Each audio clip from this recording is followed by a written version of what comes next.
I think the chat is turned off, right? There we go, attendees. Now you should be able to tell us. We'll just give folks a minute or two to log in and to type in if they've got a spiritual practice, if they have a meditation practice that has supported you in or out of psychedelic practice, in and out of recovery practice. I'd love to hear about it.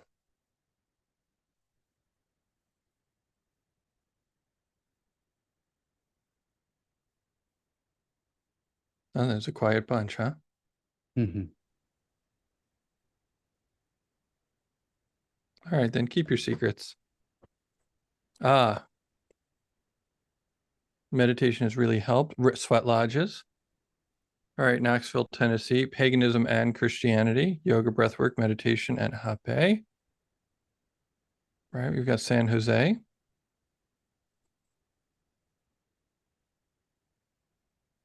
Melissa is her own guru. I like that. All right, we've got somebody here from Maine, non-dual Shaivism. Pittsburgh, barefoot walks. Very cool.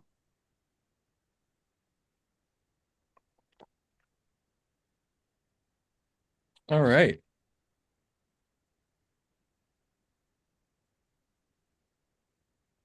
Aaron from Pittsburgh, recovering addict of almost 6 years.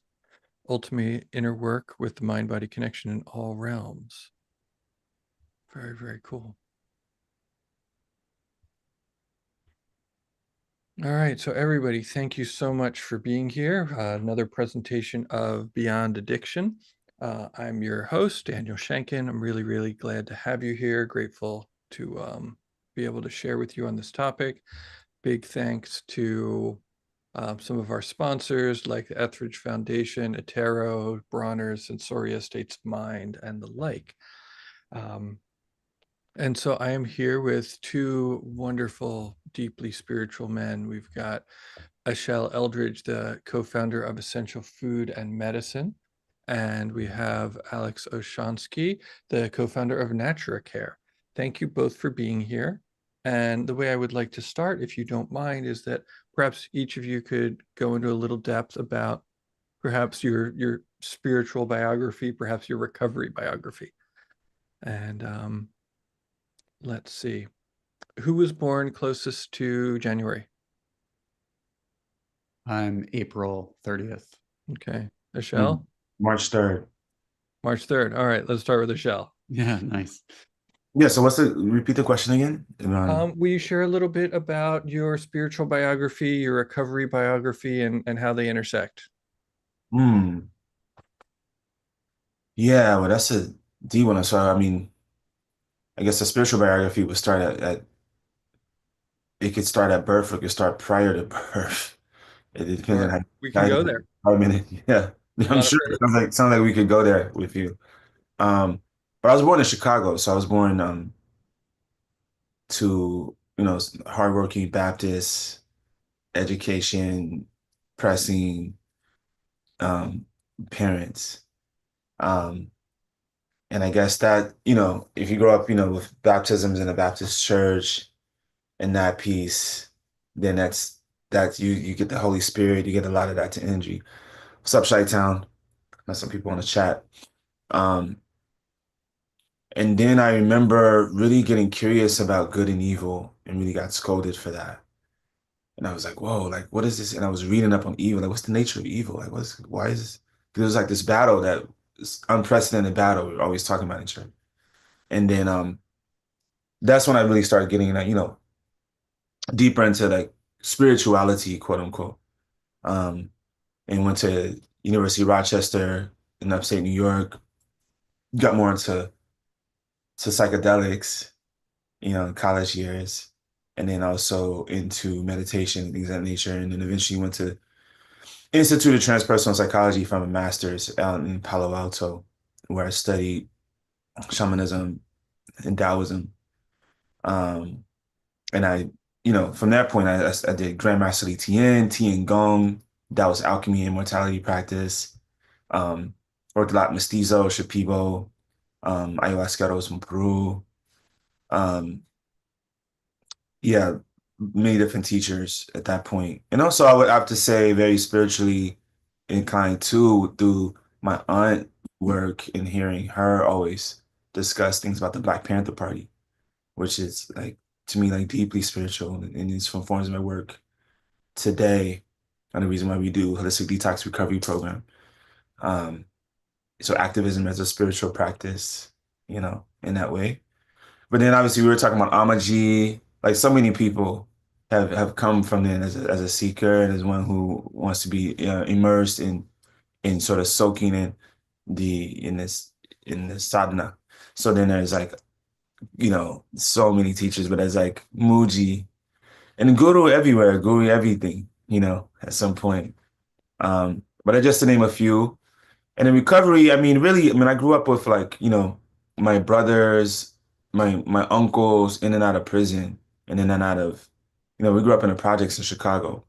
So that was a lot of, I remember just a lot of visiting jails and visiting, um, and, going to find people at crack spots. And this is the 80s, in Chicago.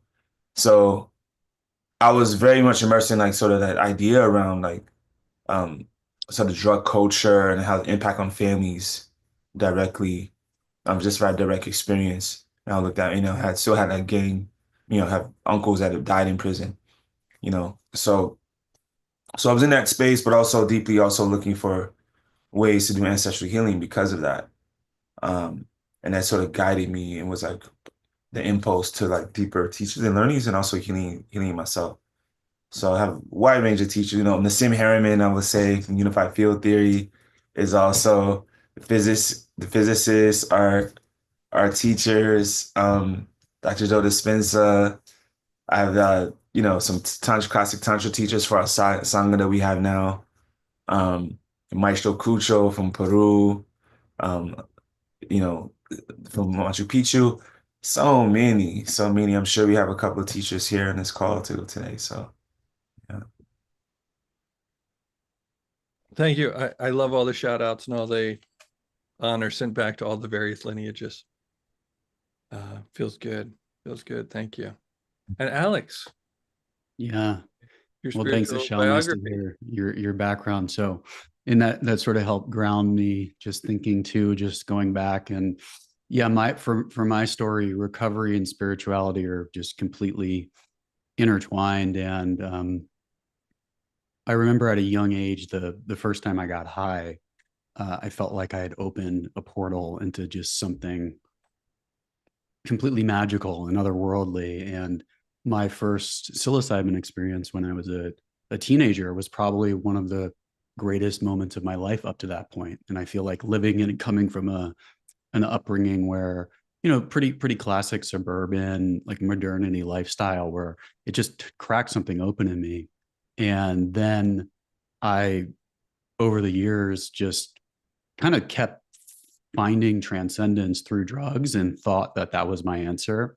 I hustled my way into the Ivy League and at Dartmouth College, kind of like was like, what am I doing here in this place with all this wealth and status? And my way to fit into that was to be like the campus drug dealer and selling psychedelics and drugs and things. Basically, from there, just got deeper and deeper and sort of darker and darker. I found my way out to California and just by nature of coming out here at the time, got absorbed into technology and was living just a really profound double life where on the one hand, I was like helping build some of the, you know, companies that now we know are quite problematic, like Twitter and whatnot.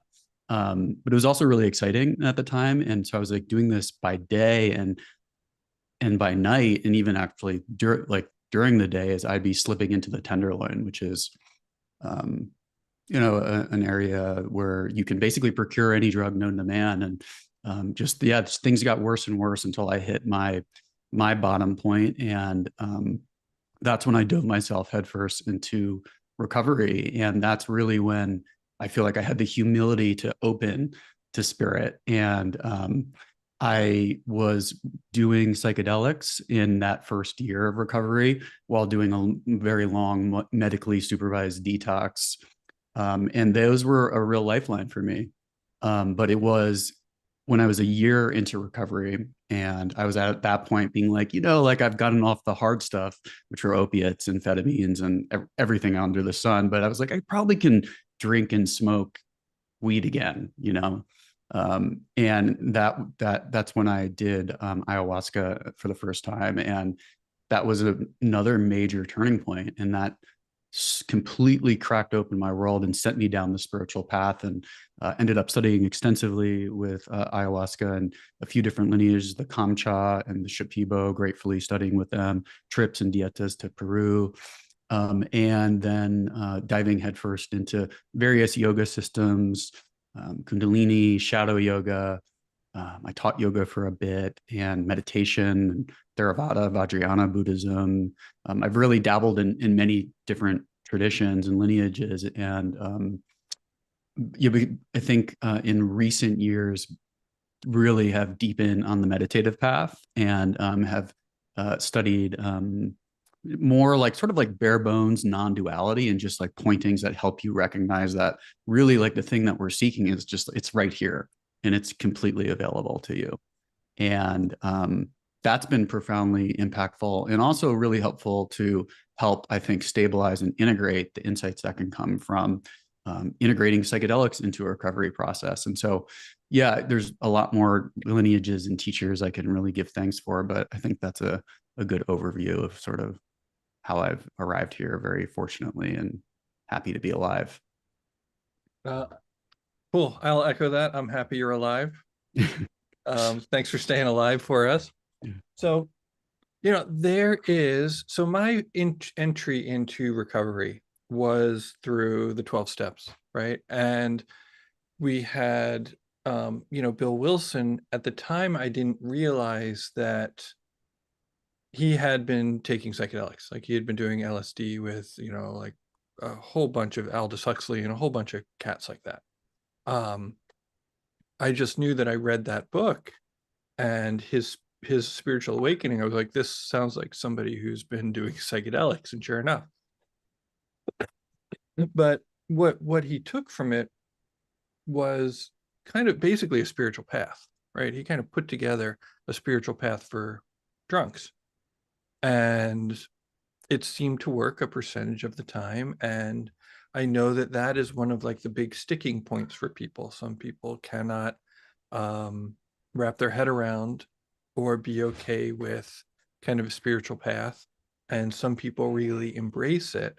I am curious, and I just want to say that I'm happy for you guys. Can keep me out of this as much as possible. If you want to start bantering with each other, I'll start to step back. This doesn't have to be you answer then you answer. It can be I'm happy for it to be conversational.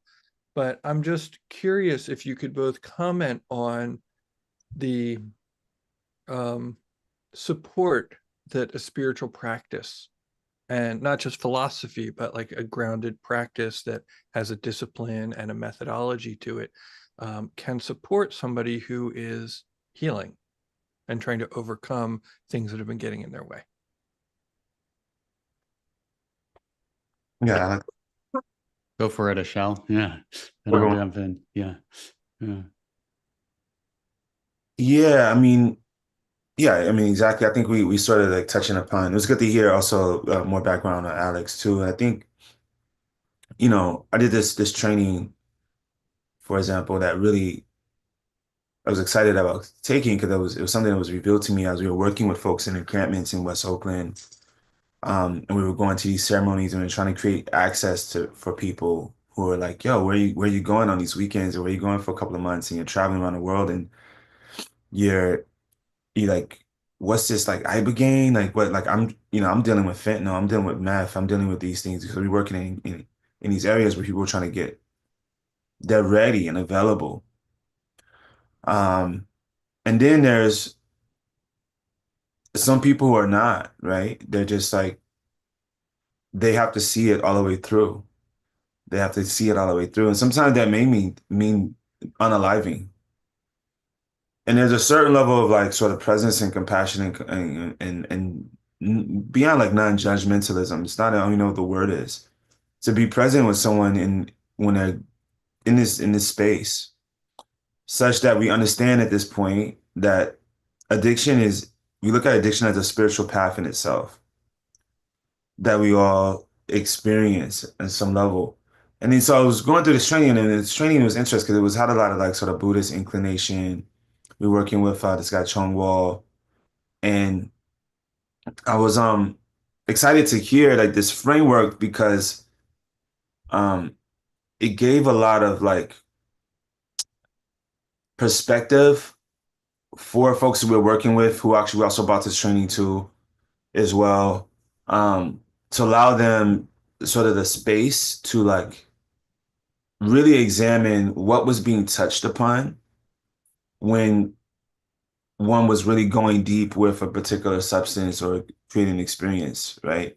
With a drug or even psychedelic or anything. Um, and So in terms of like, so even just that framework, a lot of times is really helpful. You know, addiction is a spiritual practice, is a spiritual search. Um, Well, can I? yeah, go ahead. So I want to say something that I think is funny. I have a non-dual teacher. He teaches over in Marin, and he was in recovery. He's totally sober. He doesn't use psychedelics, but he would say, "Find me somebody who is as devoted to God Mm. as I was to shooting coke." Yeah. Right. They line. Yeah, absolutely. Yeah, feel free to jump in, but I think there's like, so in terms of like spiritual practice help is helpful. Absolutely. Like, you know, someone who's, you said someone who's recovering from, or like someone's in it. And also, like, we also, another framework we shifted to was recovery to discovery. Like we say recovery, and I communicate recovery, but internally we talk about this as discovery. I mean, like, what are you getting out of this? Like, what aspects, what are you learning about yourself? What parts are you connecting with more? Like, there's some reason, there's some purpose, there's something there to uncover. We need to give that voice, and there's different ways to give that voice in space. And how do we like, unleash that? So I think first more is stepping back. We talk about framework, and we talk about like what do we really mean with all these phrases, and how we approach what we're approaching. And then of course, like I like how Alex talked about meditation, so important to like be able to discern and voice it so in your mind, and also see how we're seeing things in the looping and all that. And then also certain practices, depending on where people are, they may be really intense for people. Sometimes they enter in meditation, it's like, oh my God, I can't even sit still, right? So then it's sort of just meeting people like, oh, maybe we just need to do some movement. With us, it was like really just looking and seeing like what's really important, like what was really getting through. Sometimes it was for like somebody we work with closely, it was Ifa, like a Yoruban spiritual practice, included chanting and dancing, this type of thing. But the commitment to, I was like, oh, well, can you commit to that? Are you going to do that every weekend? Are you going to do that every week? Like, can you do that chant every morning? That's a spiritual practice. So the consistency of what it's almost like when you have somebody who's trying to do a diet, right? And you can do the list of things you can do. Or you can say like, hey, like, but can you add an apple every day? Can you add an apple every day? So anyways, I want to pass it on. Yeah. That's beautiful. And I love this question so much. And I think that one of my favorite ways to think about addiction is that everyone experiencing, and even this word, I don't love saying like, we're addicts, but anyone experiencing addiction is, in some sense, I believe, a frustrated mystic. And I think addiction is what happens when this very natural human impulse for transcendence doesn't know where to go. And I think our culture just so easily shoves that very natural impulse in all the wrong directions. And so like what the way that I view recovery, and the way that for the work that we do with Natura Care is like our belief fundamentally is that um, like recovery is a spiritual process and experience. And actually, if you center the spiritual experience, and the cultivation of spiritual maturity. It can be very helpful, of course, to center therapeutic, experience. But oftentimes, what can happen is that when you center spiritual experience and then that experience happens, it actually leads to the therapeutic outcomes that are like the most enduring and life-changing and sustainable. And so, just like philosophically, yeah, I love where we're going on this conversation. And I think that like, yeah, what Ashel was pointing to is so important, that like you really have to meet people where they're at. And I think that, in recovery, um, it's all about finding like wherever that person has that unique uh, inclination or curiosity, and like whether that's Buddhism or more, it could be any variety of practices, prayer, Christianity, Judaism, or just something that's a little bit more simple and basic, like gratitude and journaling, like it doesn't have to, or even nature.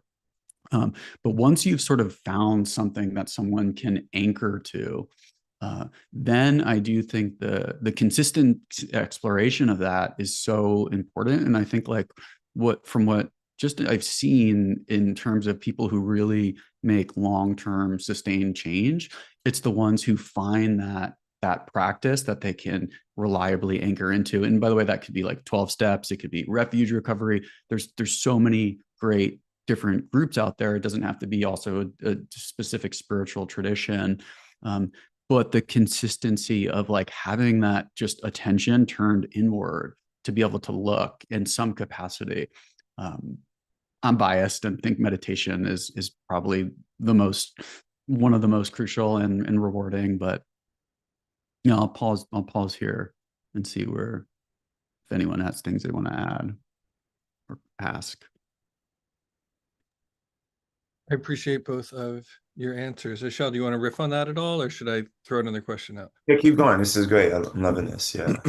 I'm biased to meditation too. We have a Sangha specifically for uh just integration, because our organization, we were bringing a lot of elders on how the medicine works.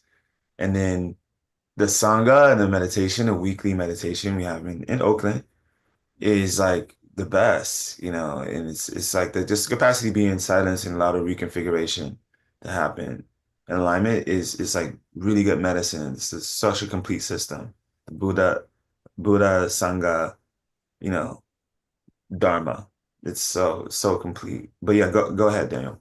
Well, and just let me build on it actually, because I love that for one moment, which is like, and I also think in the context like of this conference, when it comes to integrating psychedelics into a spiritual path, meditation, there's like no better sort of like practice to prepare for those journeys into entering those states than it is to have time to quiet the mind and to rest and to make contact with awareness or the ground of being or consciousness, many names for it. But that is, eventually what I, and this took me a long time to figure out, but you realize that there's not a difference between the life itself, the psychedelic journey, and the meditation itself. Like it all becomes sort of one meditation. Brilliant. Yeah. Yeah, love it. I mean, just, from an Ayurvedic perspective, perhaps, you mentioned, the meditation allows for silence, because I don't know about you all, but I find that psychedelics are loud and they're bright and they're fast for me. And there's just a lot of experience and that is just coming at me full steam ahead. And really one of the good things about meditation is that ordinary life often seems that way for me. It's loud and it's fast. There's a lot of information. I can't process it all at once. And so, doing the opposite, giving myself quiet time, silent time, not a lot of input, gives me the chance to digest. It's almost like, meditation is like a mental fasting, right? A sensory fasting, because the world we live in is just so sensually overwhelming, that we as humans didn't evolve to process it all. Like, we're not capable of managing all of the information that's coming at us. I mean, look around. And so giving, so especially when people are like, I don't know what just happened, I don't know what to do, and I don't even know what to do with my whole life. My whole life up to this point has been kind of a chaotic mess. And I feel like this is something that I related to when I first came out of addiction. I was like, I don't even know how to make a move that's not going to create a mess. Like it seems like everything that I do is going to just create more chaos. And somebody was like, well, maybe just sit still. It's like, for one thing I can promise you, and this is the same thing for meditation as AA meetings, which are similar. You sit still and you listen instead of talk. That it's 1 hour out of your life or 15 minutes on the cushion that you're not making things worse. And you have a chance to perhaps process all of the things that have happened to you. And with that can come the realization of a certain freedom of neither good nor bad. Like it's like, oh, like you start to realize maybe I'm not the worst thing that's ever happened to me, and maybe I'm not the worst thing I've ever done.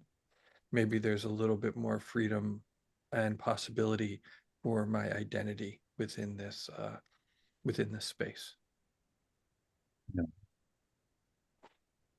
Yeah, yeah, absolutely. And I think sometimes, like, for example, like, some folks who you work with are with, they're not, it's just not, then that's not happening, right? They're not gonna be going straight from, I'm living in this trailer, I'm in this encampment, I'm, on the streets, and I've been doing this for like 5 years, 10 years, and I'm gonna be like sitting in a cushion on me or whatever, right? And then so there is it's a process. And I think one thing we're working with the holistic detox and recovery program and is really, finding the practitioners that can meet people in those spaces, but also understanding that when we introduce, psychedelics in a situation, and first thing we explain that this isn't a panacea for this, right? And like, because people coming up to us like, I heard you get people clean, da da da da. And I'm like, nah, not really. There's like some, there's some reciprocation, there's some work here. And one thing that the psychedelics do, I heard you say, Daniel, was like this, like sort of this chaos. And then a lot of things psychedelics like amplify these things. Like it's just sort of like it's always really there. And then it's sort of just, it's like, okay, boom, oh wait a minute, that's what's going on in my in my system, my mind, my consciousness. And then so we sort of prep people in that way. And then I think, you know, yeah, for example, when the first day we do, I don't know if Alex has done Vipassana, but the first 3 days, very psychedelic experience. Because the first 3 days you're doing Anapanasati and you know, a simple thing you got to do. Just got to pay attention to the subtlety on underneath your nose, right on your upper lip, and just do that for 3 days. You're like, got it. Roll up your sleeves. And then you're sitting and you're just like, oh my God, like I have a zoo going on in my mind, right? Like, I'm insane. Like, we're all like insane. Like, our thoughts are just like running us. And then, not to mention how society perpetuates this and like, extracts prana from us through media, et cetera, and social media, et cetera. But then, so we like, okay, well, how do we get to the place of actually just hearing that inner voice? Maybe in yoga, since we've been talking about yoga, there's a lot of different systems, but yoga, before we get to the meditation, like the physical activity of the quote unquote the asanas is to set up the yoga, right? Because the physical body has to be in a certain place to be able to even sit still, really. So then there's the detoxification, there's the physical movement, there's the asanas around that, and that's that alignment that happens. So then I look at psychedelics in a similar way. It's my, folks, we may be working with psychedelics and yoga, things like this, but it's like, okay, and breath work, et cetera. But it's like, okay, well, maybe let's start off with a combo just to detox the physicality a little bit and get the energy essence of the meth, whatever that is, off of the body, out of the energy field. And let's start there. And then let's keep going from there. If there's barbiturates, okay, boom, boom. So what we're in the process of doing, I'm excited to work with Alex on this, talk to Alex more about this too, is get a template of like a little roadmap of, you know, what we're doing really essentially is because we work ancestral medicine. We have this doc we're working on called Ancestral Medicine Healing the Streets, which is documenting this process with a couple of folks we're working with. is that like we may be like, okay, well, actually we need to do like 4 weeks of sweats, do some sweat lodges.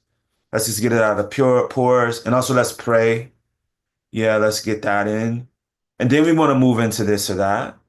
Um, and then some people working with math, we may like, okay, well then there's like maybe Bufo, there's different things like this, because there's that we saw that work. But it's a process to get, because also really what we're getting to is what I found is more into this space of stillness that the meditation provides, and it's self-aware reflection and be able to hear a different voice. But also the physical detoxification that's necessary on a certain level, not just because of counterindications necessarily at that point, but more so just to be able to actually hold the frequency of a different timeline, actually hold a different frequency to move the energy body to a different space, right? So, anyways, just shared a lot there, but just want to hear more from folks. Yeah, and that reminds me, and I see someone mention this in the chat that oftentimes in early recovery, like I meditated for a little bit in my early recovery, but oftentimes like moving the body is far more useful. Absolutely. And like yoga, that was the first thing for me to really do it. And as part of my service, like eventually taught yoga in the Tenderloin. And yeah, to your point, like Ashel, like some folks meditation is something that you really have to work towards. And part of what this reminds me is another thing that I'm really passionate about now is there's a lot of new emerging science and research, which essentially points that there are different meditation styles that are going to uniquely resonate with a person's unique biology, Yes. cultural backgrounds, spiritual disposition. And like, so for instance, even Vipassana, for some, like this first where, eventually you have the open awareness of the body, but like this laser focus on a singular object for some people can be like quite destabilizing and counterproductive. And I had done that sort of Theravada style meditation for many years and other sorts as well, but it wasn't actually until I was introduced to like the more open awareness space, which is essentially just relax into the perfection you already are. And that instruction for someone with my disposition, like, and through everything that I'd been through, and I have a type 3 Enneagram, it's sort of like with the background I mentioned, this like sort of hardcore achiever in me. That instruction was like the first time things really opened for me, which is like actually meditation can just be relaxing. Like Yeah. you can just relax and drop and continually drop. And so it's just like being able to help, because I think a lot of folks, especially in early recovery, and I include myself in this, as someone who's like, oh no, I've already tried this, but before I actually finally got sober, where you'll write off meditation because you try one style and it's like it didn't work for me. And so I'm just really excited about what is becoming possible now is trying to like really meet people and provide the non psychoactive element, or the non just like without taking a substance, where you can actually get people into that space of open receptivity and metacognitive awareness to actually understand what their mind is doing. Because that sort of process I find ultimately reveals is that it's kind of addiction all the way down, like addiction to thought, to just grasping or avoiding any sensation that we're feeling, not just like wanting to move towards or away from a substance, but just like any sense of just feeling that we have. And I mean, now is just pull up our phone, open the news, and I experience that. It's a lot that we have coming at us. And the last thing I'll just say is that I like Daniel, I loved what you were sharing, because I think what it brought up for me is that like when I first was doing this as well, like I didn't realize that you could just sit and just let things be. But also I didn't realize how good it could get from dedicating spiritual practice. And when I started doing this all, I didn't know where this could lead. But I just also want to introduce the possibility, which is like, if one dedicates themselves to this type of spiritual practice, uh, it you can radically change the nature of your body and mind into where there's like a more stable sense of just okayness and trust in life. And from where I once was, like that, and that was never my goal of getting into this path, but it's been a very pleasant surprise and discovery, and something that I'm also really excited about, which is like people who, for those of us who are lucky enough to be in this room and to have faced addiction and to be open to recovery, it's like the pathway to, like to a life better than you could have ever imagined. And like in a certain sense, we're very lucky to have that. Mhm. Wow, really beautiful. Yeah, I think a lot of people are coming into addiction all the way down. Like our biggest addiction is to our thoughts themselves. Yeah, it's like, or even the idea of ourselves. Yeah. It's like, yeah, I mean that's going, yeah, that's getting there. Absolutely. Hmm. Right. And that is like, in that one too, like it was a tricky one to realize. And I think actually my earliest psychedelic, that first time I mentioned I did ayahuasca in my recovery, and the first night was the most magical, world changing, mystical, multi-dimensional experience that changed me, like from a materialist to something like a believer, or however you want to call it, in one night. But then the second night I descended into like a psychotic hell realm, and I had a full ego dissolution, and I didn't know what that, like it really was scary, and I didn't know how to make sense of it. But and so like these I but eventually I think that, yeah, recognizing that the way in which we can hold and create these identities, and how those can crystallize around, in my case, like a sense of unworthiness or being a fraud and always just like not good enough, and how that really like shaped and colored everything.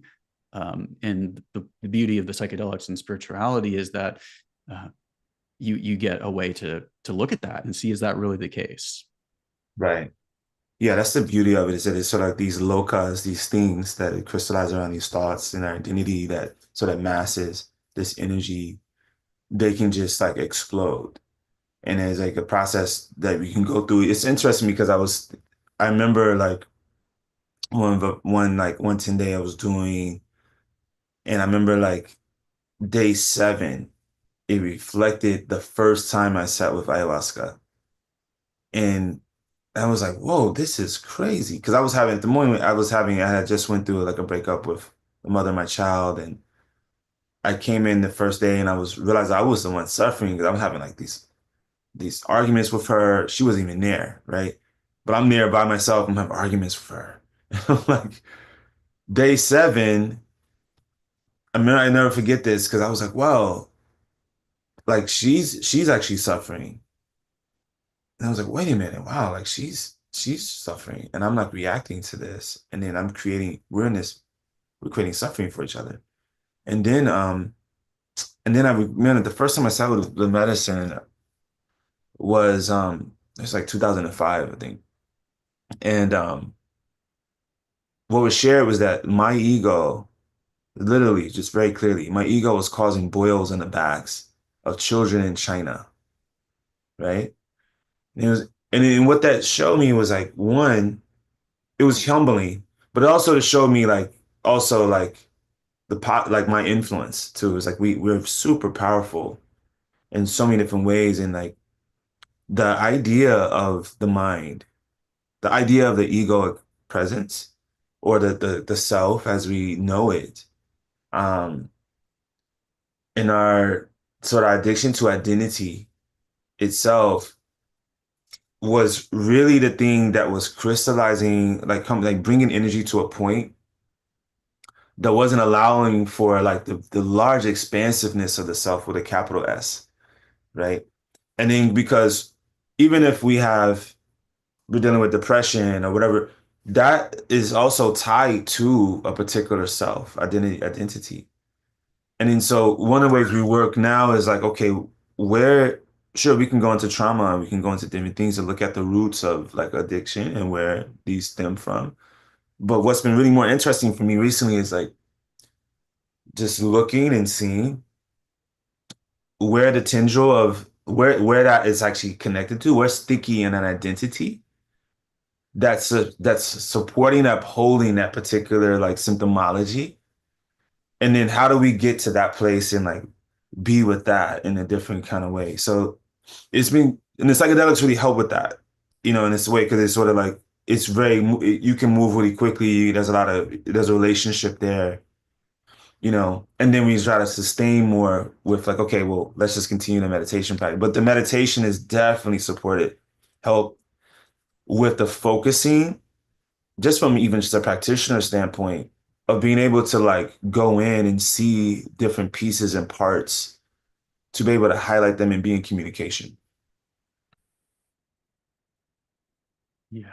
Yeah. That, and I think Daniel, you had something to maybe another question, but I just want to say too, like Ashel, yeah, that I really appreciate that, like pointing that there, and you can tell me if I'm interpreting it correctly, but what I hear is like how there tends to be like this one point where we like clamp down and hold on to something from an identity level, and like looking and actually being really honest with ourselves and cultivating the capacity to see with really clearly like where that's happening. And usually I find like it's somewhere for me like in the midsection or yeah, sort of like inner chest area. And the interesting thing is like I noticed that it happens, like there's this mechanism that clamps, but then also when you look, you'll see that it will dissolve and you can't actually quite find it. And am I hearing you right on that sort of thing? Yeah, I mean, the somatics is really important. Like, just the question, like there's a person was working with us in our the part in the detox recovery who does EMDMR work. And the first thing she was like, where is it? And now she obviously incorporates IFS too and things like this. But she's like, well, where is it in the body? Like, where is it? And I'm like, and I did this with her. I'm like, yeah, I feel it right here.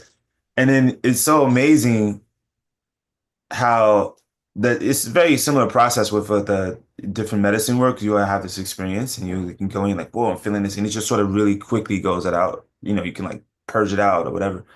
But it's something cool about just being able to just sit and examine and look and have this awareness so that you can actually have it for yourself longer. And that's why integration is so important. Because then you can be like, go back and be like, oh yeah, I'm feeling that again. I spent 10, 20 minutes, 30 minutes. I talked to someone about it or whatever. We went through this process. I started meditation again. And then like that's going to be the voice going to have you go for something to reach outside of for yourself or repulse something and be in this like push and pull situation where you're actually not in an equipoise and an equilibrium, you're in some sufferation. And then you can make some more choice because you have more space and you have a relationship with your body in such a way. So I'm so glad you brought in the somatics because liberation is definitely in the body for sure. It's like it's a very good marker. Yeah. I mean, without the body, where would we put the drugs? Yeah. So anyway, ladies and gentlemen, I'm so happy. The last 15 minutes of this talk, I wanted to bring in a real ringer. I wanted to bring in like just like a home run hitter. And so please open your heart chakras and welcome the founder of Tender Heart Healing Arts, Danielle Herrera. Woo. Danielle, we have been talking about the intersection between spiritual practice and recovery. We have been talking about the suffering created by over-identification with the ego, just like light subjects. And if you just want to maybe tell us a little bit about your spiritual biography and kind of just like weave in like whatever you think is the most delicious thing you can think of. We'd love to hear from you. I appreciate it. I'm so sorry for the delay. I just moved into my new house and we're like a dead zone for data and Wi-Fi. So when the Wi-Fi goes out, I can't reach anybody. I'm still working on it. So apologies for my delay. And wow, dropped into like 90 breath work, like really cool. um, so as Daniel said, I'm a founder of Tender Heart Healing Arts. But before I do that, I'm a daughter and a sister and a lover and an auntie and of two nephews. I have two now, which is really sweet. And a lot of the work that I do is informed by, and Daniel's kind of saying this, it's one, my cultural lineage, which is Chiricahua, Apache, Pasquia, Yaqui, and Filipino. And then my spiritual lineage, which is, so this is like blood ancestry and this is non-blood ancestry. And it was initiated into a Universalist Sufi lineage about 4 years ago now. And that was sort of my final stop after being raised Catholic, then becoming a hardcore pagan atheist who is very angry and punk, and then falling back into love with the divine, mostly through Hinduism and yoga, and traveled in India, did that whole thing, had a full-blown spiritual emergence after my first MDMA experience, and then came back and had another spiritual emergence with Rumi poetry and found my way into a Sufi tradition. So that's kind of the background. And then I still incorporate, since it's universalist, I still incorporate a lot of, pretty much everything. I'm a theology nerd. So as anything divine I can get my hands on, I just try to eat it up. And so when you talk about, the connection between spiritual approaches and recovery, I'll just keep it simple, and then I'd love to like hear from Alex and Ansel and Daniel too, just like go off on, is that, I think, well, actually another piece of my background is that I was raised by drug users. So my mother was a pretty chaotic methamphetamine addict and my father was a chaotic heroin addict. I grew up like around drug users, super comfortable, started doing work in harm reduction. I love drug users. And now I do full spectrum drug use. So what I found in my full spectrum drug use, just drug world, is that drug users are seekers of the divine, right? Just sort of period. And what tends to help the most in terms of that relationship for maybe chaotic use, moving towards healing use, is to really find that relationship with the one, whoever that one is for them and however that one shows up for them. And so I'm ultra fascinated in how we can do that and how we can talk about that. So thanks for having me. It's good to meet Alex, Angel. So nice to meet you. And everybody, thank you for being here. Well, cool. Thank you. Thank you for being here. I'm glad I'm trying to think of what the name is. You guys read American Gods by Neil Gaiman? There's the technology kid, the Wi-Fi kid. I'm glad that he blessed you with Wi-Fi at the last minute. So one of the things that I was thinking about in terms of identity, and then, at some point Alex threw out that he's a 3 in an Enneagram, right? And so I'm really fond of, I nerd out too. I'm really fond of these sort of like spiritual, like identity overlays, right? For lack of a better term, I know my Western astrology, I know my Vedic astrology, I know my human design, like all of these things. And to some extent, it's useful. And to some extent, it's just one other way of concretizing the self. So benefits, could we discuss benefits and pitfalls of these sorts? Oh, right. Yeah, I'm a white rhythmic mirror. Yeah, the whole thing. Thanks, Seth. So yeah, if you guys want to discuss perhaps benefits and pitfalls of these sorts of things. Sure, I'll just jump in and I'll be brief. Yeah, I think for something like the Enneagram, what is useful for me around that is actually like the way in which that I think you found your number is because you read the core wound.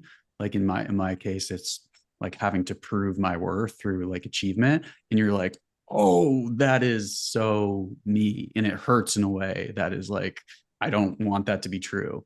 So I think when you get something like that, and it's remarkable that systems like this already exist, it can be helpful because you better understand yourself and you better understand the patterns in which your psyche organizes that maybe are hurting you.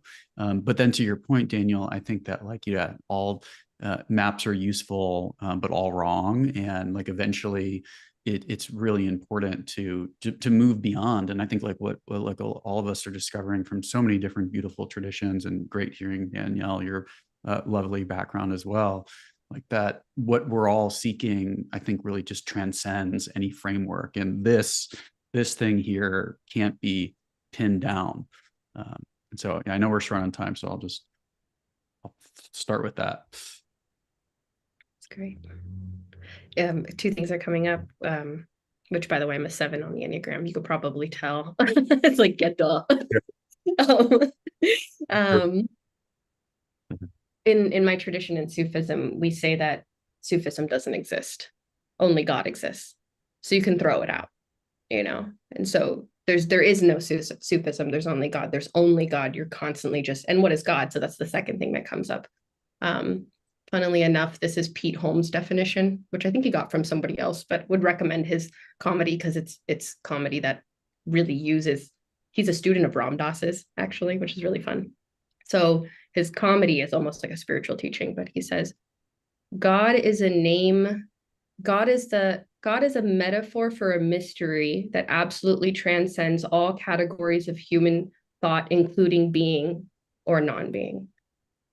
Nice. So I like that word. I like that, or that definition, that metaphor for a mystery that absolutely transcends all category of human thought, including being and non-being. So yes, we have to drop even the labels. We have to drop even everything. There's just one experience. This is already getting kind of intense.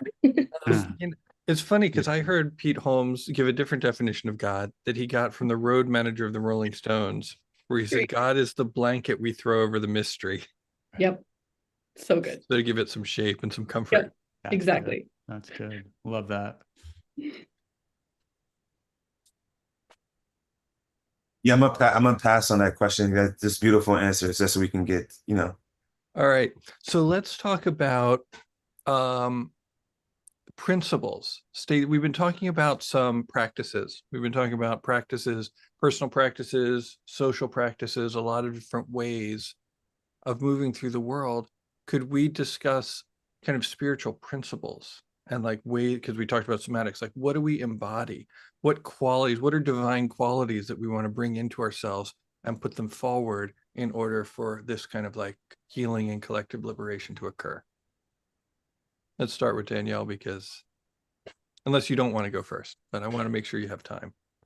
Oh, you're so sweet, even though it's late. It's like, yeah, I could riff on that. So the question is around practices or principles to bring within recovery work is like a spiritual approach. Sure. Yeah, so I'll tell you a little bit about my husband, who is he's a Sufi sheikh, he's a murshid, so he's a teacher, and he is a practices guy. And he's a meditation instructor. Daniel, you know him. So what he does all day is he meditates. He's constantly in a state of practice. Sometimes it involves saying a name of God 22,000 times or something like that. It's insane. He's just always in that state. And he jokes with me a lot because he's like, you're not much of a practices girl. And I'm not much of a practices girl. And I think the reason why is because he's witnessing this thing that I do where I'm less okay, I'm going to create this space to do a thing. And rather everything becomes the practice. So this feels more like what I've integrated from yoga. I'm a therapist, and I talk about how when I meet with my clients, I'm using that exact moment as an opportunity to be in relationship with the divine, or in that exact moment using that, that is the practice for my own presence or my own process of being in alignment with my highest values. And this is a good question here. At what point does practice become disconnection? Yeah, totally. Right. I think that kind of goes back to that question around the labels and the ego, right? How do we know how do we know when we are in authentic practice versus when we're performing? Right, I think is the question. But technically, I think we're always performing in a way. So once again, it gets a little heady, but would be curious to hear what you two think. Yeah. Go ahead, Ashel. You didn't share last time. Yeah, no, you said performing. I just did a talk at UC Berkeley yesterday at my friend's class who teaches the performance studies department, and they define performance in a positive connotation. Now there's a lot of people talking about non-performative, whatever. And she's like, yeah, we're always performing. It's we're just performance is what we put intention to as bodies moving through space. We're performing. We have roles. So I was just reflecting on that. But the yeah, spiritual principles.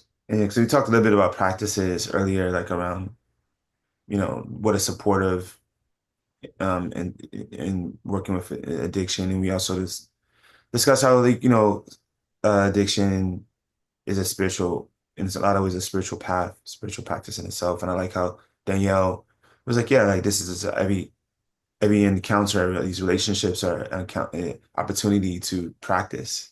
Yeah. In every moment. Yeah. Um, and I think when we talk about principles, um, yeah, I mean, that's interesting. I mean, principles, I think are, when I think about principle, I think of like things that are derivatives from universal laws or something like this. Like I'm like, okay, well, like, because what the principle to me is something distilled from either observation or just or just like activity to be like, oh, like this has become a principle because this worked this many times or something. And then you're like, oh, this is like a principle I need to stand by, or or if you talk about personal principle, like this is my principle, I'm standing on this, right? Some volition, some intentionality. Um, but I think, one thing, if we were talking about like working with folks with discovery and an addiction and looking at spiritual addiction and spiritual path, I think the principle, um, if we're looking at working with people like that, or even ourselves with our own addiction to thought and egoic mind, is one of like of deep listening as a principle, right? It could is and it's like a humility to it. It's a quality of like of softness that's in presence that is listening for something that's emergent, allowing the illness to be the cure, because in fact that's what it is. It's very tantric in some ways, but it's also just like one has to be in touch with it. So if there's a principle, if I have to distill things down, it's like, you know, this meditation we've been talking about. Like my teacher talks about how can we meditate in a way that every breath is delicious and that we are essentially the guardian at the gates of our consciousness, vigilant but not passive, present and aware like the kitten, looking for the mouse at the hole, but completely still and relaxed, even when in movement. And then so this goes back to Danielle's like, well, how do we like be like that? And then that becomes a principle and a practice. I would just sort of this idea of principle and practice is, yeah, it's interesting. Hopefully I'd offer something, yeah, conversation.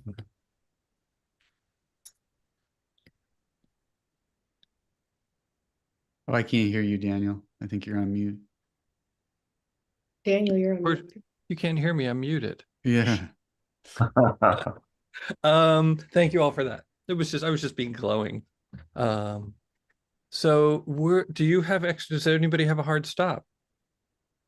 You keep talking. Because what I would be interested in doing is maybe taking like a couple of questions, 2 or 3 questions, and then if each of you have like a closing thought, and then we'll call it a day. All right. And folks, you can hang out with us too, or you can go on about your life. All right. So thank you. Thank you for the extra time. I appreciate it. So our first question, please feel free to put some questions in the chat. Melissa says, how do we know if what we're doing is actually in line with the guiding principles I've defined for my life? How do I know if I'm in alignment with my principles? Who wants to try that?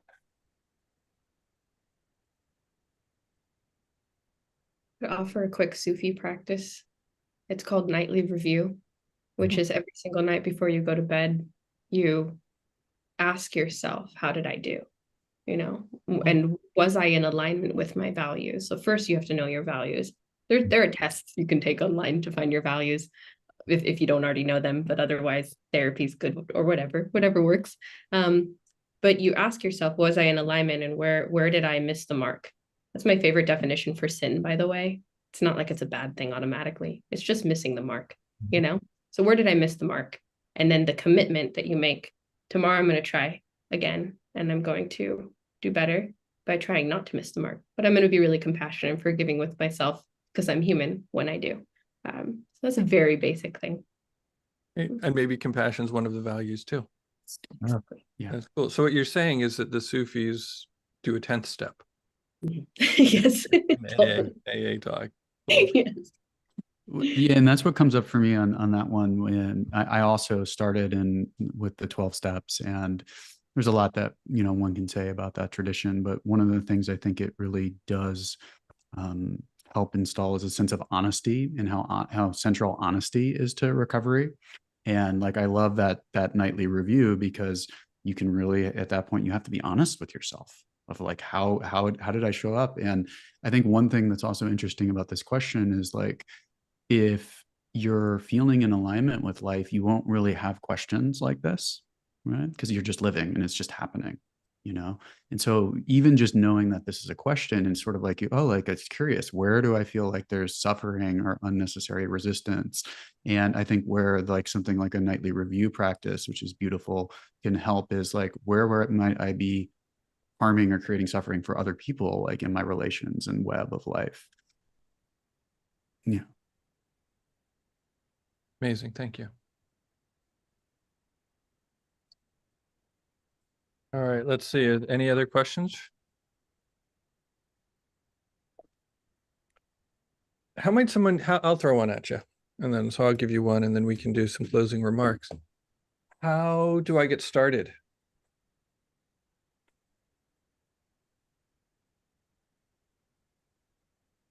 I want to kind of, I want a spiritual practice. I have a spiritual urge. How do I get started?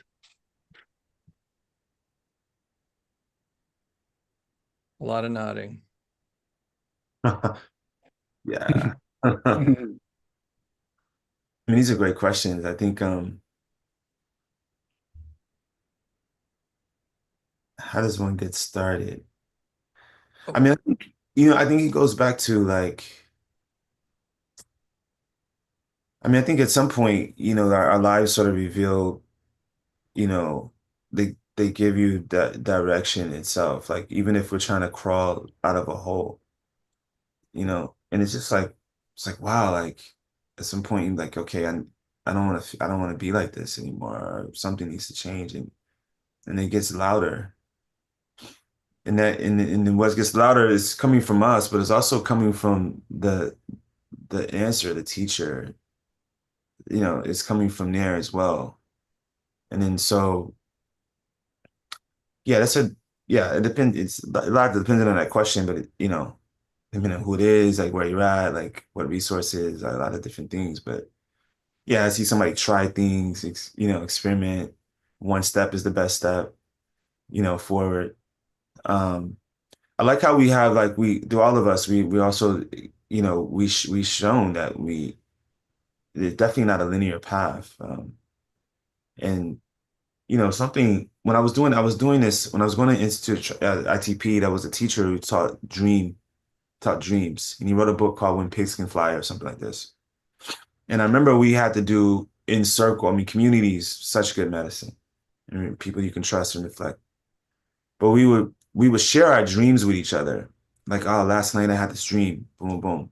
And what we would say, well, like we would take in order to we would ceaselessly project them to the dream, like intentionally. We would say, like, well, if it were my dream, I would think XYZ.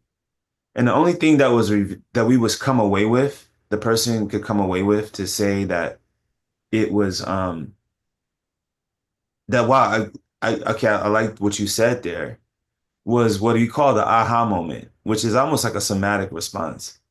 It's like, oh, aha, like that part where you said the card meant relationships, and when I did the flip over the house and something, and that meant my relation, that moment that I got an aha with that, and then everybody projected onto this person dreaming and got an aha. Maybe this is a ode to, a nod towards group process in the community, you know. But there's something about just, really at some point, really just, like allowing this internal guidance systems, IGS, to happen, where you're like, wow, for some reason I'm doing this. It's not even in my spiritual. It's not even my blood lineage, but I'm into this. I'm getting something from it, and then like, whoa, done with that. I'm on to this, and allowing ourselves the freedom to do that. And I think sort of witnessing other people allowing ourselves to be inspired by folks who did this journey as well, and is could be a first step as well.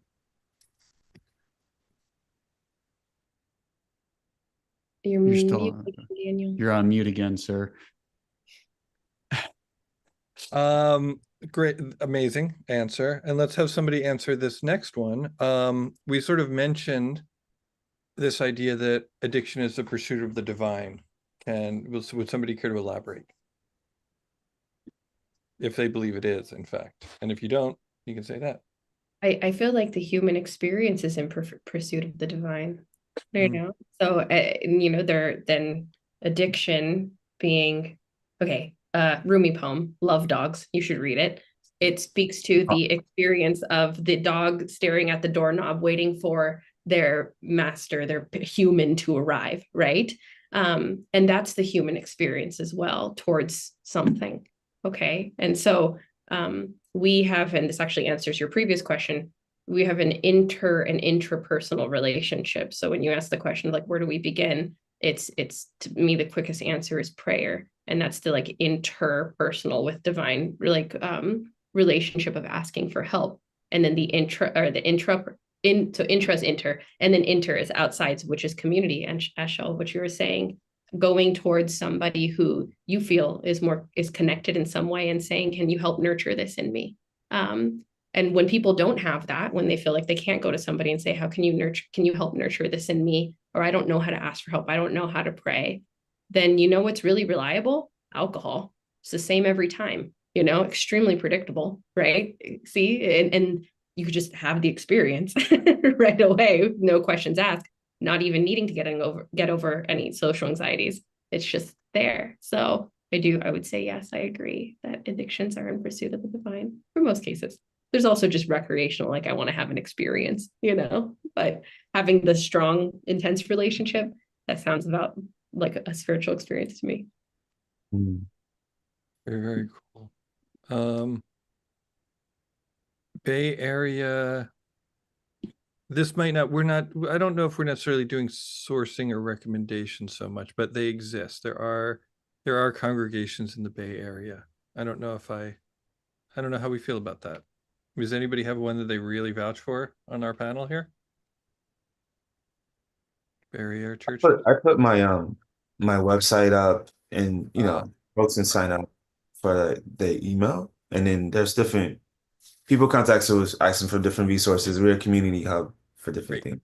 Cool. Your community hub Yeah. in the Bay Area. And I'll say my co-founder, Selena de Leon with Natura Care, is the founder of a church in the Bay Area. And you can check out our website and find it. I don't want to put the link in here, but there are ways to find it for sure, and good stuff happening.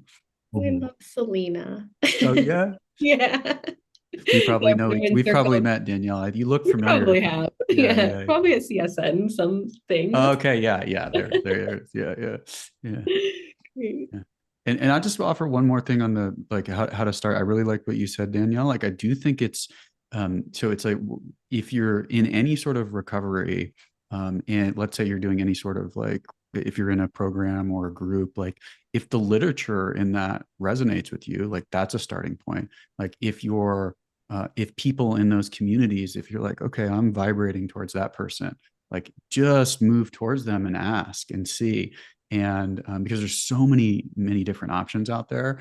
And I think that once you like you get a sense for what someone sort of like what their path was, like whether that's stillness or movement or devotion, or because there's many different flavors. And then just on a super practical level, like if you're really trying to learn sort of like different meditation traditions, like while I'm like somewhat hesitant to recommend like apps, like the Waking Up app does have such good catalogs for basically every different meditative tradition, from Zen, Advaita Vedanta, Theravada, Vajrayana. It's really all there, and you can do like a free trial and taste these different approaches. Like if you're trying to figure, oh, like I actually want to commit to like a more lineage and Sufism, they're all in there. Right on. Thank you. So closing thoughts. As much as I would like to continue forever and ever with you all, keep you in my pocket. Somebody said we were really in the pocket earlier. That felt good. Do you have closing thoughts, closing prayers? for our fair audience?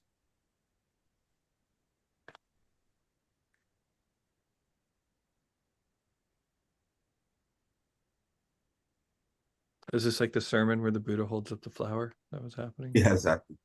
It's a Good. Philip Glass. It's a Philip Glass, art piece with us in silence. And Hmm. yeah, I'm just grateful. I just in gratitude. That's like the closing, and it's always also the beginning. So just giving thanks and gratitude for the opportunity to commune and discuss these topics, and hopefully, this benefits, all beings, and you sort of dedicate the practice of this discourse and this talk. And then blessing everyone's work here, Danielle, Alex, and looking forward to actually communing offline and everyone on this chat as well too. And thank you so much, Daniel, for your spirited facilitation and presence. Yeah, it's so wonderful. Thank you. Yeah. And I'll just quickly say that, yeah, I want to thank Daniel for hosting and bringing us together, Ashel and Danielle. I think we're all Oaklanders, and so I would love to link up and connect. And really cool that we're here. And everyone who's attending, thanks for being here and for like the energy you brought into the chat. And yeah, I think if like I have one message with recovery, it's that recovery, when engaged fully, can really become the path to just a felt sense of deep okayness and spiritual freedom that is the thing that I think that we're often really seeking when we're using substances in a way that's harmful for ourselves. And so just want to like invite folks that like, yeah, there's so much is possible. And we also are so fortunate to live in this era with like such access to communication. Of course, there's a shadow side to it, but also now like events like this, which are offering, these very potent tools that can help us arrive at spiritual and mystical experience far more reliably. And we're really lucky to have that. So yeah, I'll leave it there and thank you all. Yeah, great. And I'll echo off of that just because what Alex is saying is reminding me of the opposite of addiction is not sobriety, it's connection, right? And so here we are doing that and just really, just grateful that we're all in a space together, encouraging and wishing and praying for you all return to right relationship with all beings, which includes the animistic quality of all drugs and medicines that we're in relationship with. And for the seekers to find seekers. So here we are. Please stay in connection. Thank you so much for letting me pop in, even though my Wi-Fi failed me. And I am really looking forward to any other ways that we can continue to connect. Alex, Ashel, incredible channeling from both of you. And Daniel, thank you so much for creating such an incredible conference. And Danielle over there. Appreciate you all. Thank you all so much. Yeah, may all beings be blessed. And I really appreciate the depth. Danielle, great to connect again. Ashel and Alex, so nice to be connected for the first time in this lifetime. And many more. Folks, we have all of you out in the audience, thank you for your kind attention. We have about 45 minutes before Danielle Nova's presentation. So, get some snacks, have a pee, and we'll keep this Beyond Addiction thing going. Much love, many blessings. Bye.